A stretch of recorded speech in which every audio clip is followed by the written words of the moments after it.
நீங்க 2 வருஷத்துக்கு முன்பு அப்போ நிதியமைச்சர் பள்ளிவேல் தியாகராஜன் அவர்கள் எல்லா ஆடியோலையும் கேட்டிருப்பீங்க.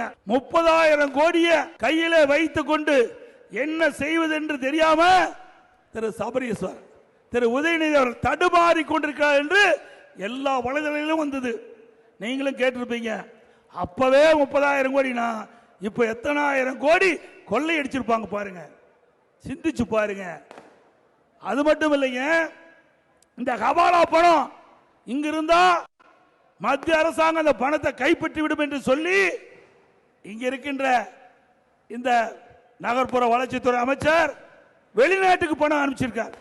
வலைதளத்தில் வந்திருக்குது.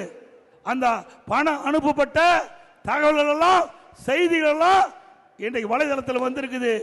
இப்படிப்பட்ட அலங்கோல ஆட்சி மீண்டும் வர வேணுமா? வர வேணுங்களா? சத்தமா சொல்லுங்க.